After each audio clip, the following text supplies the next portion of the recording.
What's going on, guys? It's Nick here, back with another video. In this one, we'll be finding a breakout player from every single team, or at least just the NFC this time around. I was making the video, it was getting way too long doing AFC and NFC, so we'll just make a part 2, probably on Friday, upload that one, just NFC teams this time around. Goal is fairly simple, identify one breakout player from every team. That could mean turns into a running back 1 or wide receiver 1, but for some teams it might be a little bit less. Maybe they don't have a player who's going to break out into the elite tier, but they have a player who's going to break out into fantasy relevance. So we got to be a little bit flexible with how we define breakout. Before we start, reminder, the website is now live. A bunch of free data on there. You can check out my rankings and a whole lot more. It's thefantasyfootballadvice.com. Link in the description if you want to check that out. So, first team we're going to go over is from the NFC East. We're just going to do the whole division by division.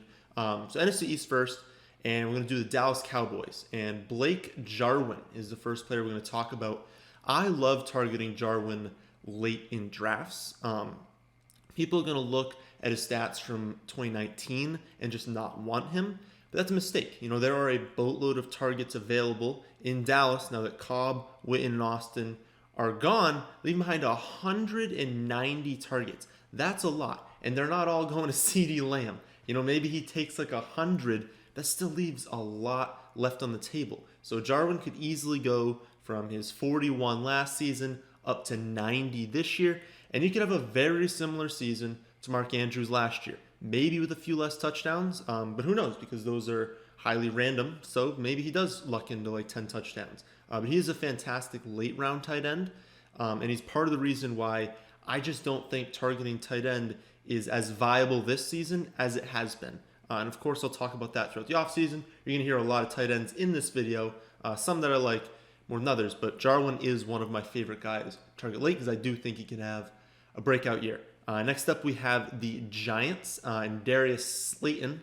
You don't hear Slayton being talked about all that much, but he had a really nice rookie season, 48 receptions for 740 yards and 8 touchdowns. Obviously, that touchdown per reception number is going to regress. He's not going to have 8 touchdowns on 48 receptions, but commanding 84 targets as a rookie is impressive, and he does have a pretty good athletic profile. He was a pretty good prospect, so I don't think those numbers were a fluke.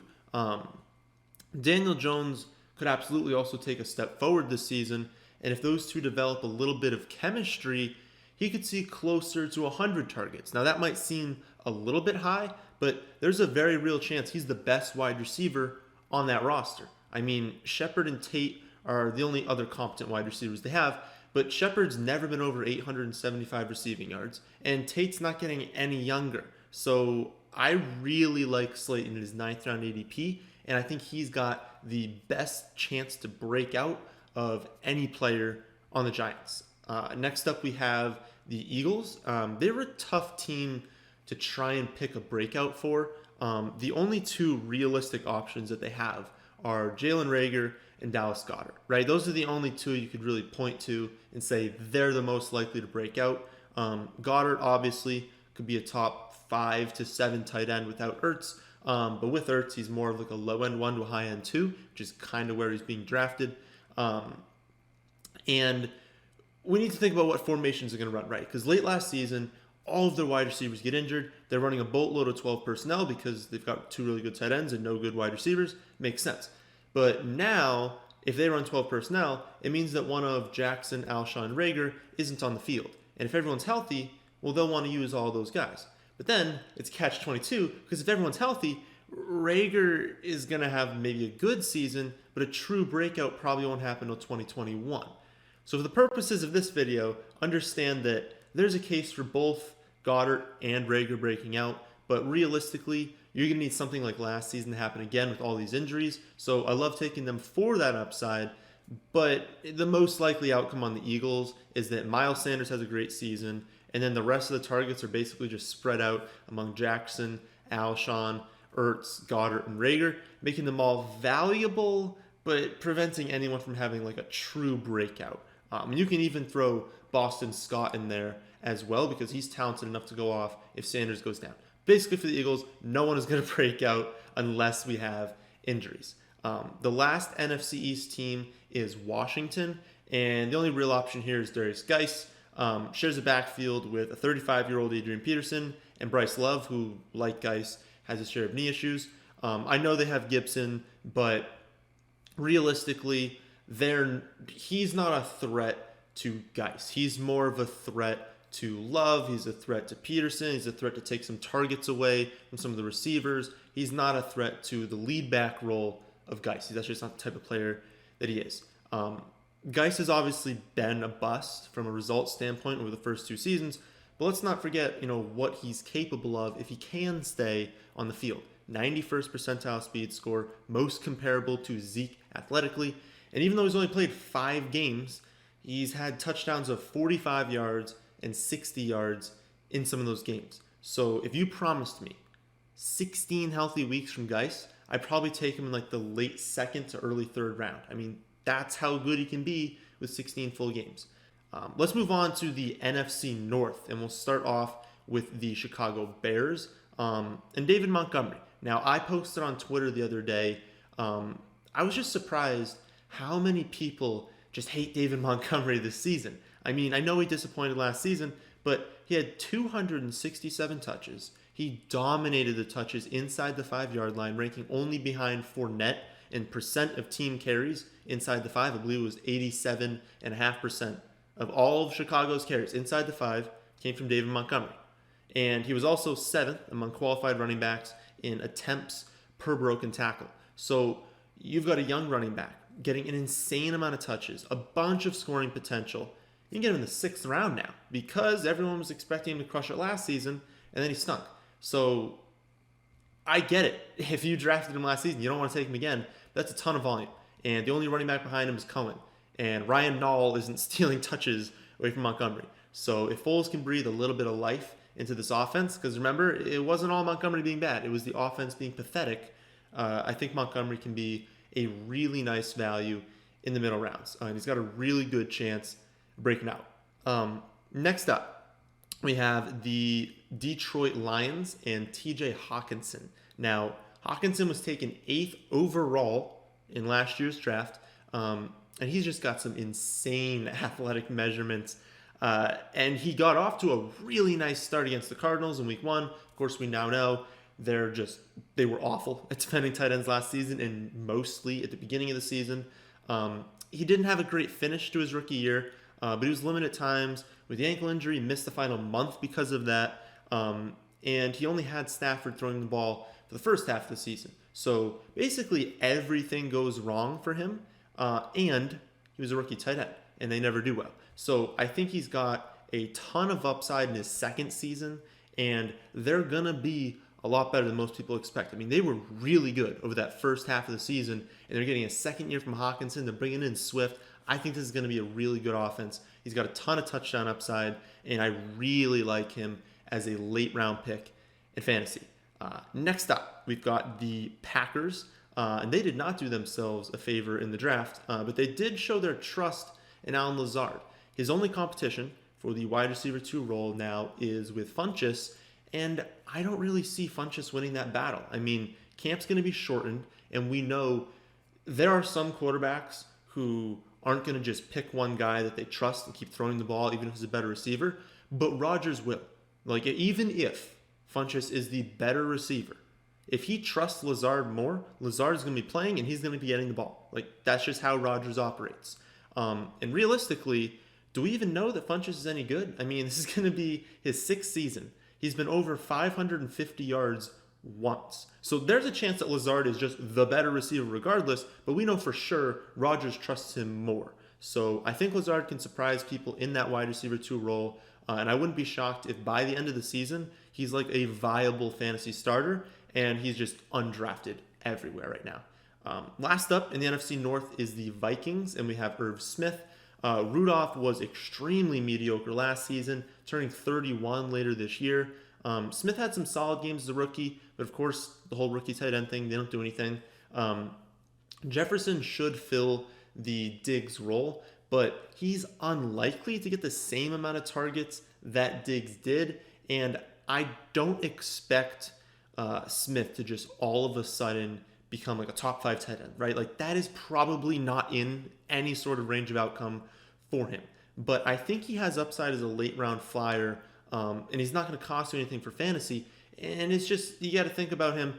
If you're going into the year with him as your only tight end, your tight end 1, and you're like, he's going to be fantastic, you're probably going to be disappointed. But if you go in to a league where he's maybe your tight end 2, looking for some upside, or he's your tight end 1, but you got him in the very final round, and you're not looking for anything more than a few points because you just loved all the rest of your picks, I think he can do really well because he's definitely more talented than Rudolph, and I think he's going to take over Rudolph for the lead role. Just don't go in with too high of expectations because it's his second year and it's not really a pass-first offense. But I do think he has the best chance of breaking out on that team. Next division we'll go over is the NFC South, and we'll start off with the Falcons and Hayden Hurst. Now, he had a bad rookie season, a mediocre sophomore season, and Andrews was just better than him. Like, it's okay. I mean, I'm not saying Hurst himself is horrible, but he did bad because Andrews is just the better tight end. The trade will definitely help his development, and he lands on a Falcons offense that ranked first by a mile in pass attempts. They lose nearly 100 targets with their old tight end Hooper going to Cleveland, and, he's got a ton going for him. I mean, he's going to step right in. No one's going to challenge him for targets at the tight end position. So he's got some upside. I mean, if he steps in to maybe 75% of those targets, he's going to be viable in fantasy right away. We need to remember that he was a very old rookie, so even though this is only like his 3rd season, he's not young. But of any player in the Falcons, he's got the best chance of breaking out. Should be the starting tight end unless something crazy happens. And realistically, you're game planning for this offense, right? You're focusing on Ridley and you're focusing on Julio. You're not focusing on Hurst. So, although I do like him and I like Smith, I want to point out that of all the tight ends I go over today, of all the tight ends I say I love late, I would say Hurst and Smith are probably my least favorite guys to target. I like all the other ones we'll talk about a little bit more. Wanted to point that out.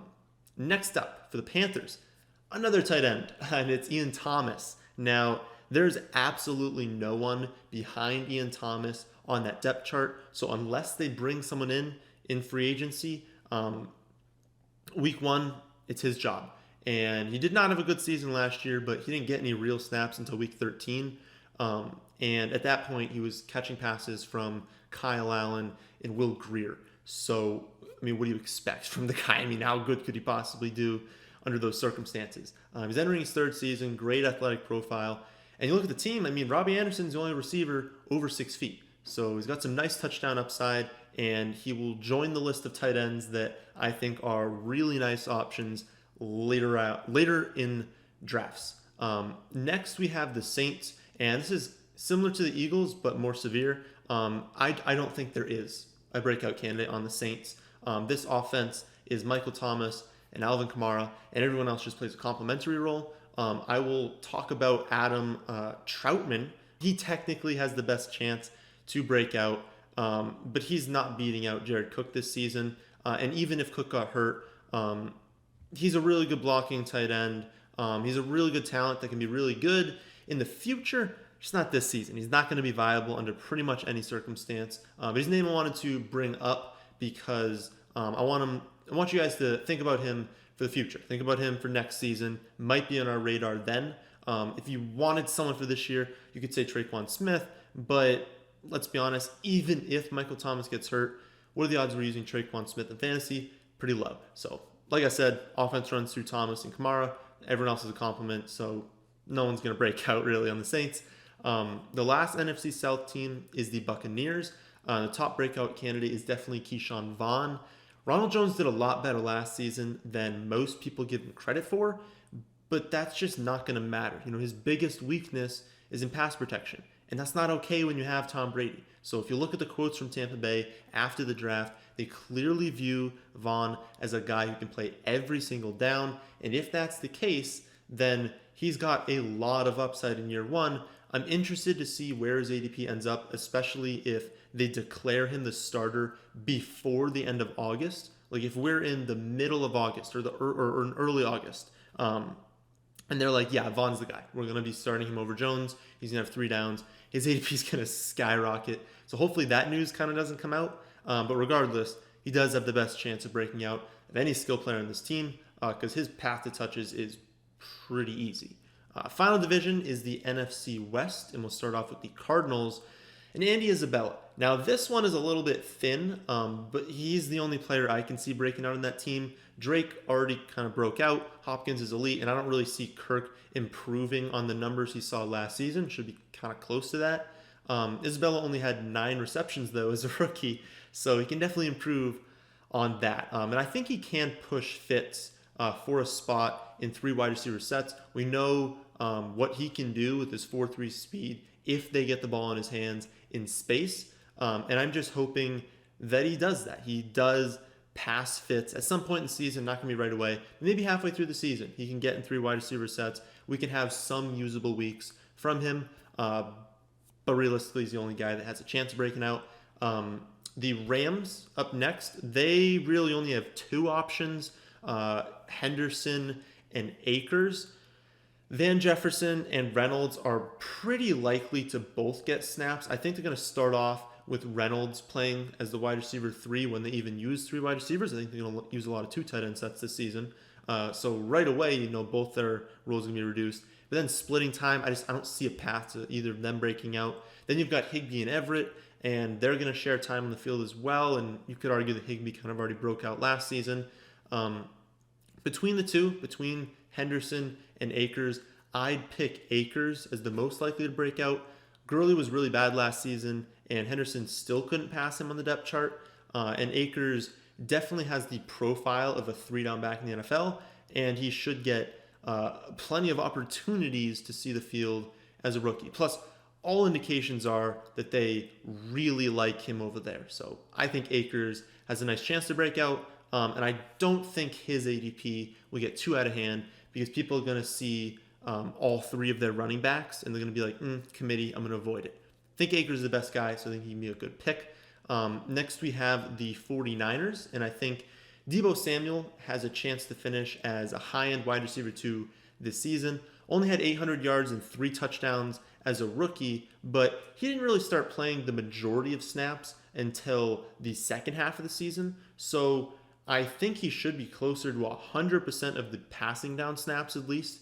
They did draft Ayuk in the first round, but I don't think that's going to impact Deebo enough to curve a breakout. Maybe he gets a few less targets because, they're like a similar type player, I guess.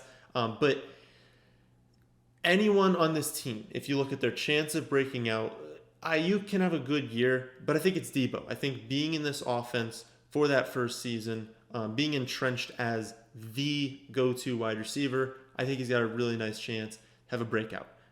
The final team we're going to go over today is the Seattle Seahawks, and my boy DK Metcalf is the most likely to break out. If you've been following my content all offseason, you know how much I love this kid. Was obviously very inconsistent as a rookie, but his athletic profile is just off the charts. And he's playing with one of the best quarterbacks in the league. So there's plenty of reason to believe that they're going to expand his role this season, and he can absolutely make the leap into wide receiver 1 territory. We saw what he's capable of in the playoffs last season. I think we're going to see a lot more of that this year, and I genuinely believe he's one of the best mid-round picks out there in drafts right now. So those are some potential breakouts from every NFC team this season. Remember, part 2 of this video will go over the AFC. Probably going to release that on Friday, but we'll see.